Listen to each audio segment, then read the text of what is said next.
The election was stolen, the vaccines are dangerous, and I'm not afraid to say it. Listen live weekdays at noon Eastern. We interrupt this program to bring you a special report. It's the Doc Washburn Show tweet of the day. Brought to you by RedRiverYourWay.com. Big old car dealership in the middle of the USA. Believes in freedom, including your freedom to buy the car, truck, van, or SUV that you want to buy online and get it delivered to your front door anywhere in the continental USA. Tweet of the day. Philip Klein, former Attorney General of Kansas, District Attorney, State Representative. Right now, he's the director of the Amistad Project and professor at Liberty University. Tweet of the day, he says, the desperate last-minute effort to prevent the inspection of Fulton County, Pennsylvania's Dominion voting machines from proceeding as planned has been denied. The inspection by state Senate investigators will take place today. So congratulations. Tweet of the day, Philip Klein, great news. And again, brought to you by Red River Your Way. RedRiverYourWay.com. Let me see if I can figure out how to do this. We're having a little bit of technical difficulty today. We're going to get our guest on anyway, though. Let me see. Hello? This must be Sloan Rackmuth. Did I get it right? Did I get the last name right? Yes, you've got it right. Thank you for practicing ahead of time. Fantastic, fantastic. Let me do this part. Our next guest is Sloan Rackmuth. She's the executive director of Pen and Shield, a nonprofit newsroom focused on government corruption, K-12 education, and religious bias in the United States. A number of conservative publications have featured her work, including The Federalist, The Daily Wire, Washington Examiner, even the Jerusalem Post. She's also president of Education First Alliance, an organization dedicated to restoring morality and merit in K-12 education. Ms. Rackmuth, thank you so much for coming on the program and dealing with our, showing great forbearance, dealing with our technical difficulties today. How are you? I'm doing great, Doc. Glad to be here. Thank you. Thank you very much. Well, the big question today, because I read your article over at edfirstnc.org, exclusive student surveys are being used to improve North Carolina's surveillance system. So the big question that I would love for you to share with my listeners the answer to is, what is the North Carolina state government doing with student surveys, and why should this alarm Americans in the other 49 states? Well, I'll answer that question backwards and tell you that all 49 states have a similar system to the one I'm about to describe that's going on here in North Carolina. Yikes. So the system here, yes, so that should alarm everyone. But I believe the system in North Carolina is a little bit more advanced, so perhaps we can serve as a cautionary tale. The survey in all states is called Longitudinal Data System. They call it LDS, right? And it's being used in the educational realm for understandable purposes. This began in about 2002 on the federal level, and in 2006 there were grants available in all states to collect things like absentee rates, just on a general scale, test scores, teacher effectiveness, and kind of as a way to track a student from kindergarten up to the workforce to say, wow, okay, these programs did not work, these worked, things like that. How can we better program so that the job scene looks better for children in our state, right? Yeah. So that's how these things started. And as you know, things get very manipulated once progressives get involved and once weak-kneed Republicans are in their midst and kind of bend to their will. And that's what's happened here in North Carolina and perhaps across the country as well. So the excuse is, well, we just want to do our job better and figure out what programs in the education system work and what programs maybe don't work, need to be retooled because we need to do a better job for the students. But then that being the excuse, that being the foundation, the concern here, I think, is that eventually what you have is a level of snooping. I mean, I looked at the questions that were asked of students in some of these questionnaires, and it's just outrageous stuff that most parents would be horrified if they knew their children would be asked these questions of a very personal and intimate nature. Are these high schoolers or middle schoolers or elementary school students? Who's being asked these horrible questions? Well, all of the above, and this is happening on a national level. So there are surveys. There have been invasive surveys that really have caught parents' eyes over the last year, everywhere from, we have chapters in California to Maine to Florida even, certainly to Virginia and North Carolina, and you're right. I mean, they're asking middle schoolers, how many sexual partners do you have? When's the first time you lost your virginity? How many guns do you have in a house? I mean, it's insane. And a lot of times, Doc, this is being done without giving parents any consent whatsoever, which of course runs afoul of federal law. But as you know, these laws aren't being enforced very well all across the country. And so let's go back to this data system. So this longitudinal data system, so it would collect things that are quantitative in nature, right? That's fine. But here's the thing, though. These systems are very perfect now in identifying a student by their identifying number. First, it's a unique number, then it turns into a Social Security number.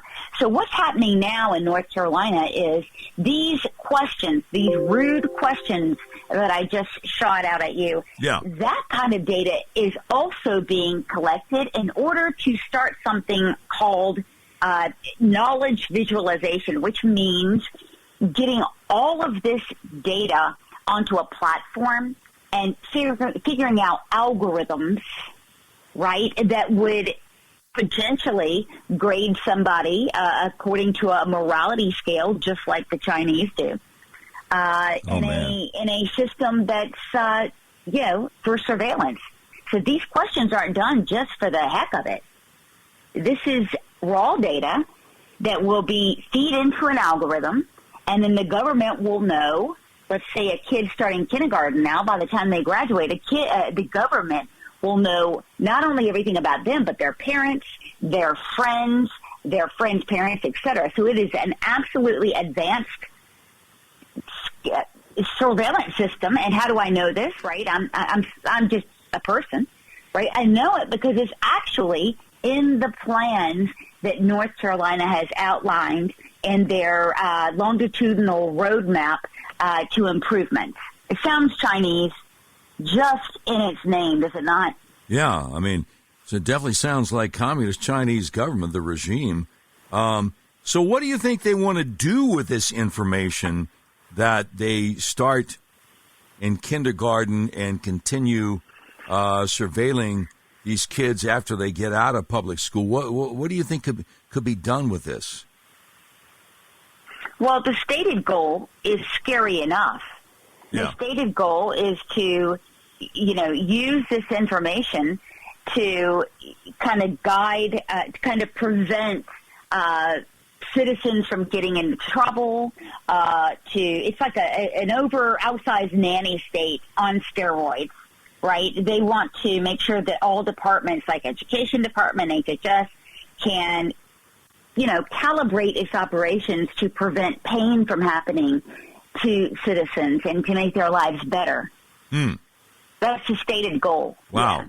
To prevent pain from happening. Well, into each life some rain must fall, if I may use a quote from somebody I wish I could give credit to, but I don't remember. But, I mean, to prevent pain from happening in somebody's life, I mean, that's just some kind of utopian goal, which makes one think, okay, that's what they're saying, and then behind it, what they won't admit is their real agenda. Well, exactly. So if we strip their intentions out of it and we look at just the development of the system, this is called a system of systems. And that means that all systems are talking to each other. So what I'm telling you is the education system. Okay, so the education system, they carry this bucket of information. Then it's going to be linked also with the public safety division. So they'll know when you got a ticket or what have you. Then it's going to be linked to the Justice Department. Then it's going to be linked with HHS, which is already happening. So a system of systems is absolutely how China now does its surveillance system and facial recognition. So that when you go to the grocery store, they scan your facial features. Okay, this person did this on this date, etc. They know everything about you. Now, in North Carolina, there is a company. It's the only privately held tech company in the world. It's called SAS. Okay? SAS is the king of algorithms, very successful company. They are based here in North Carolina, but they also do business in China. They train the Chinese, and they're very proud of it, how to be the masters of creating these algorithms. So in North Carolina, our data is held and managed by the same company that has helped create the surveillance system in China. Oh, good grief. Yes. Oh, my goodness. Now, for technology being limited as it is, I know I came across this in your article, but it's difficult to understand. Can you spell the name of that company for us? Sure, it's SAS. Okay, S as in Samuel, and then S as in Samuel. That's right, SAS. That's correct. Okay, all right. So they're doing in North Carolina the same thing they're doing in China. Well, yes, and so it appears to be yes. You have a system of systems. That's the stated goal of North Carolina. Yeah. And I'm sure it is, again, across the country. Yeah. And in order to calibrate that, and in fact, again, this is in the documents we collected. It's linked to our article. They're saying, look, we already have this system built up that the feds have funded, et cetera, in the education realm. It's already been vetted, funded, et cetera, and we can perfect it because we've got the ID connected. So we're going to use this, and we're going to use the data we get from kids to kind of create the baseline and scale it up. And then we're going to make sure that all systems can talk to each other. That is exactly what China does, and it is exactly what we are doing, yes. And so my guess is, if by high school you have some kids who are becoming politically active and might put something like "Let's Go Brandon" on their Instagram account, that this would not go over very well with the powers that be at SAS and the North Carolina educational system. Well, what's interesting is the guy who runs SAS, the CEO and founder. His name is Jim Goodnight. He was the number one donor to Republicans, at least in this state, until this year. Now he's trying to take his company public, and he is making massive donations to people like Brandon and Raphael Warnock and Stacey Abrams. And so right, until I guess this 2020 election, kids would have been okay doing that. But now the tables are turning, so you're right. This wouldn't be satisfactory to the powers that be, yes. Okay, so let me ask you.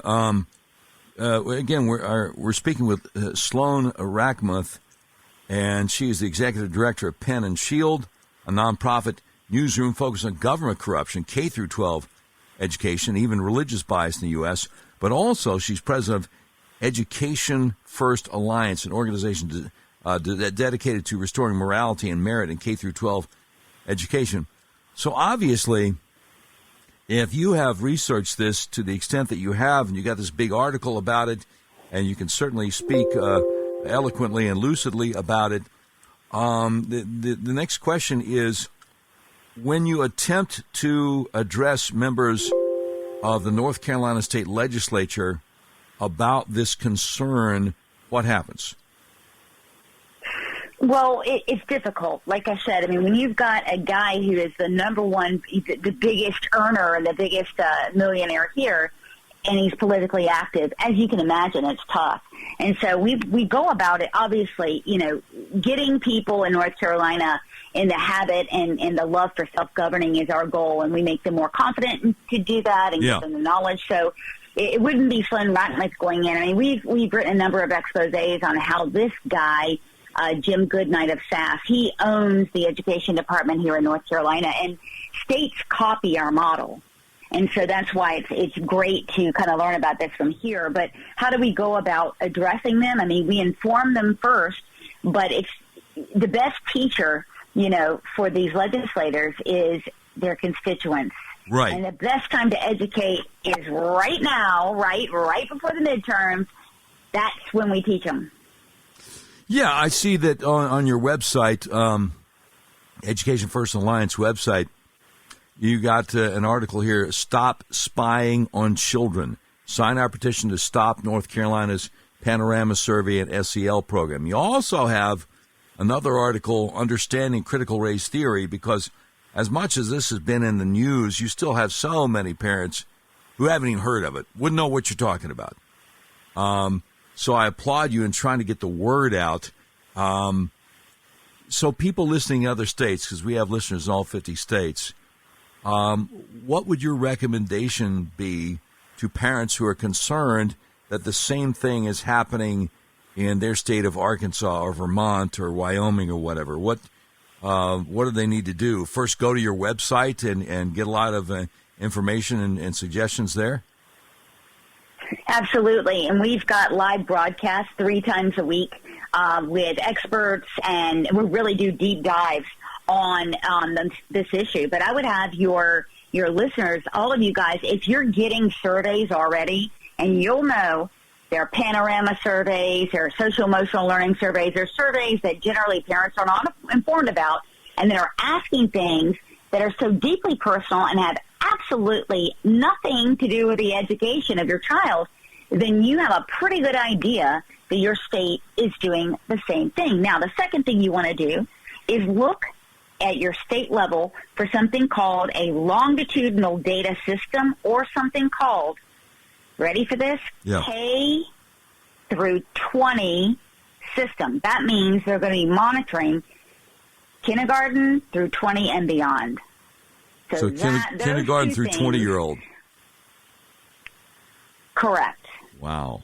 Now, that's been in place forever.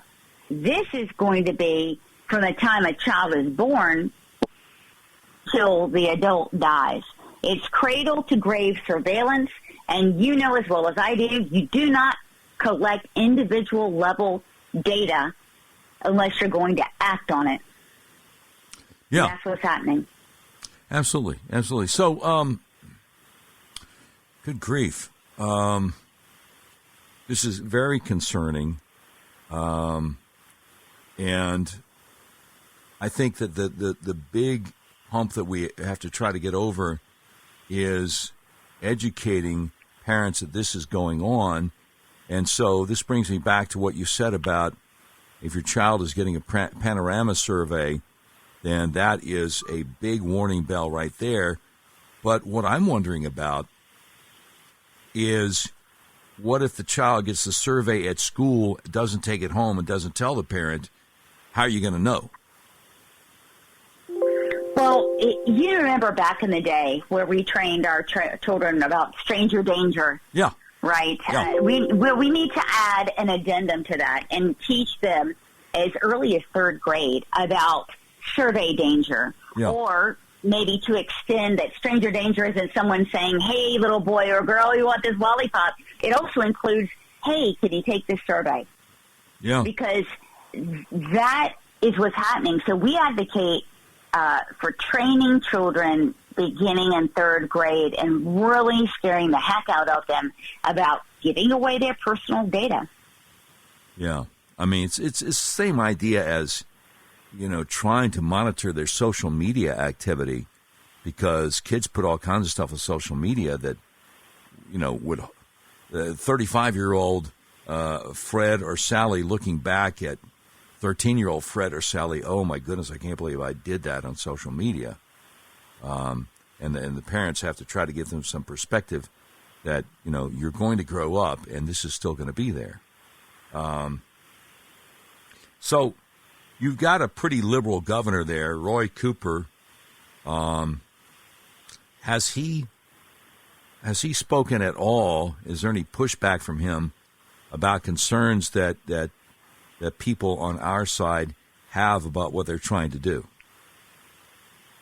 Oh, I mean, he's sitting on the committee for this project, and he's really the driving force behind it. Yeah. So this is his brainchild, right, to extend, obviously, into every aspect of our lives. And we had a fantastic bill here that the Congress put up, the state house, for critical race theory that would ban racism in classes. Yeah. And he vetoed it. Right. So, this guy is a Joe Biden progressive all the way.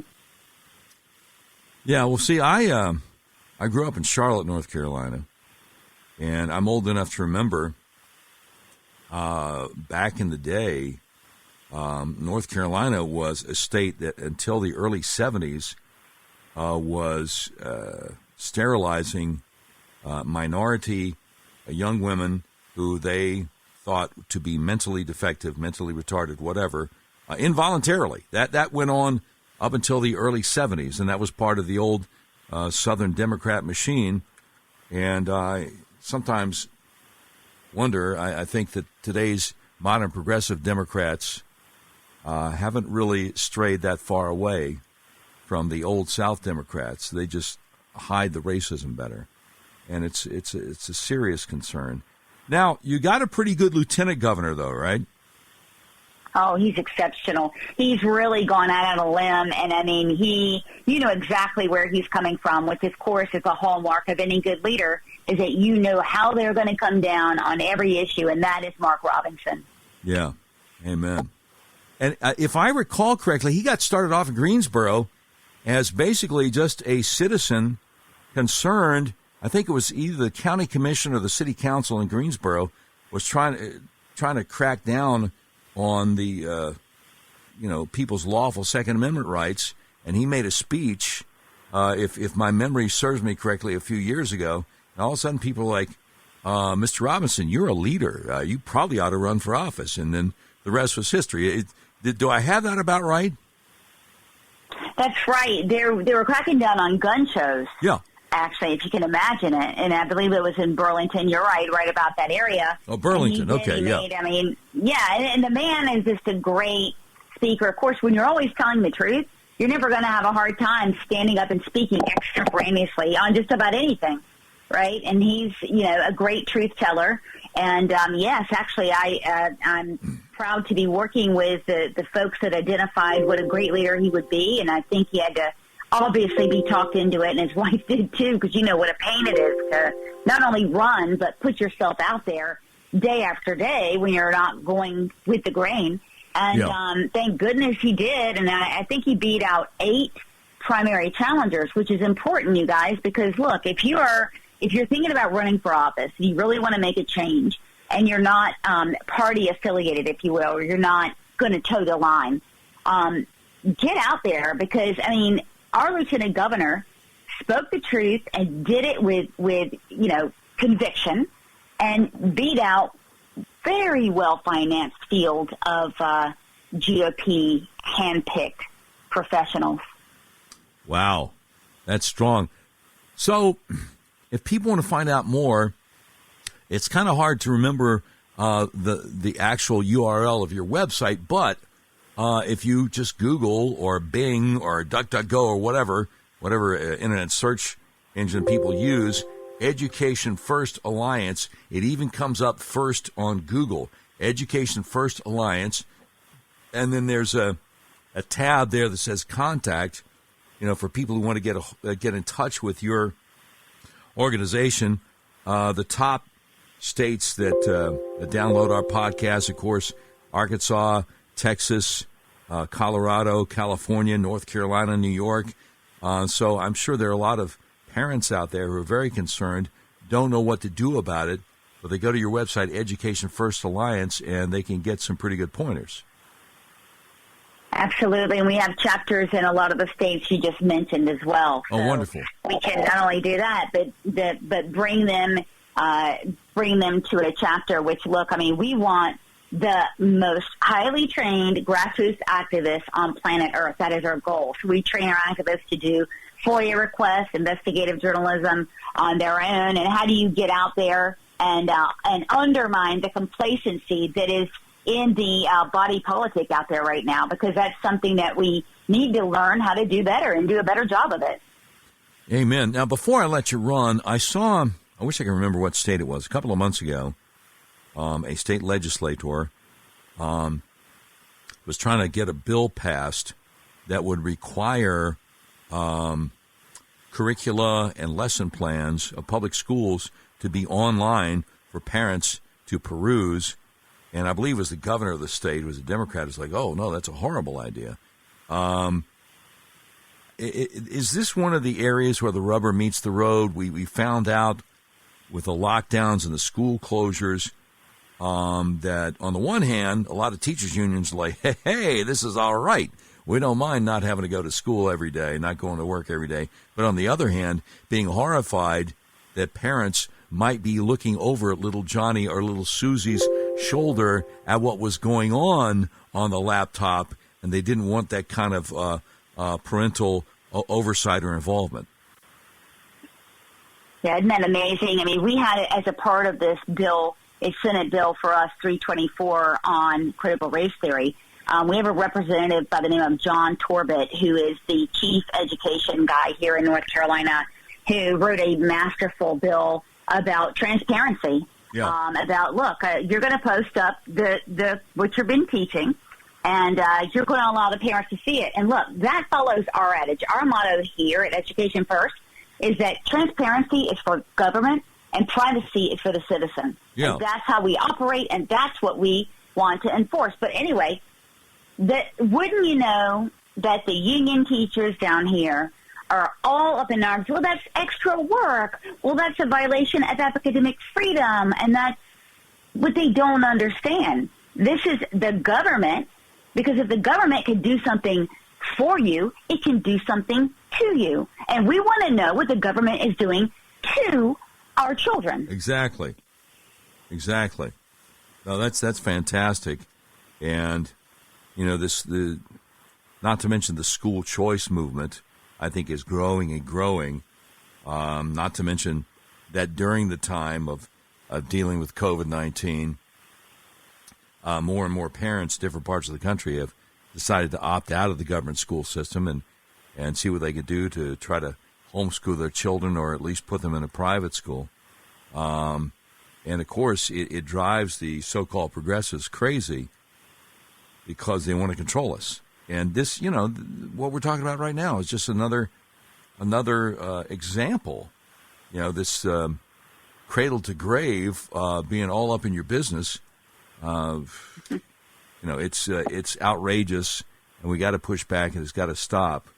Again, I would highly recommend anybody listening to the sounds of our voices today who has school-age children or even school-age grandchildren to check out the website, Education First Alliance. Just do an internet search for it, whether you do Google or DuckDuckGo or Bing or whatever it is, Education First Alliance, and there's a trove of information here to help you protect your children, protect your grandchildren. Ms. Rockmuth, a great article and a great interview. Is there anything else you want to share with my listeners before we run here? Yeah, I just want to give you guys hope because, listen, we are winning. You may not think that we are because the media, now they're dedicated to suppressing at unprecedented levels our successes. So you're not hearing about it, but I want you to know that there are patriots all across this country who are fighting back, and it's winning. There are common sense Democrats who are with us, and we are winning this. So I want you to just, you know, have hope that we can turn this around, but make no mistake about it, there's no political solution to this. It's all on us. Yeah. We have got to get busy. The people have got to get busy, and we have to train our leaders the way that we will be treated, for lack of a better term. So you need to get on your Republican representatives also. I mean, they're far from perfect as well. You need to run for office. But we are winning. You have to keep that in mind. You have to keep listening to Doc. We have to keep sticking together on this, and we have to keep shoulder to the grindstone. Absolutely, yeah. Amen. The squeaky wheel gets the grease. They need to hear from you. I'll never forget. But before I was about to wrap this up, but it just dawned on me. Back in the mid-'90s, when Clinton was president, there was some sort of bill being floated in the U.S. Congress that would require all teachers to have a certification for the subject matter that they taught, and it was floated by a progressive Democrat, and a Republican tried to put an amendment that would have given an exemption for homeschool teachers, and the Democrats voted that down. And so there was a guy named Dr. James Dobson who had an organization called Focus on the Family who put the word out about it. And there was an avalanche of phone calls to members of Congress, the likes of which some of them said they'd never seen before. And we got around to time to vote, I guess 2-3 weeks later. Even the guy who proposed the bill voted against it. Oh. So, Yeah. I wish I remembered more about it, but I remember the bare bones of that. It's been like over 25 years ago, and it's very rarely talked about, but, I'm sure there's a record of it somewhere out there on Al Gore's amazing interweb. But the point I'm trying to make is to kind of dovetail what you're saying about we are winning. To the extent that we are winning, it is the extent to which we are making ourselves be heard to those in power and making it clear that you can't just get away with whatever you want to anymore, and we have to speak up. So anyway, Ms. Rockmuth, I really appreciate you coming on the program today. Again, I urge everybody to just do an internet search for Education First Alliance to find out how you can get involved in protecting our children, especially in the education system and the government schools in the state that you are in. Ms. Rockmuth, have a great weekend, and God bless you and Godspeed. Thank you, Doc. I appreciate it. All right, thank you very much. Appreciate it. So there you have it. There you have it. I mean, just in case you think the idea of the government school system requiring your middle school student to fill out questionnaires of a sexual nature, just in case you think that there might be something wrong with that. Well, this is the organization that will help you, Education First Alliance. Do an internet search for it.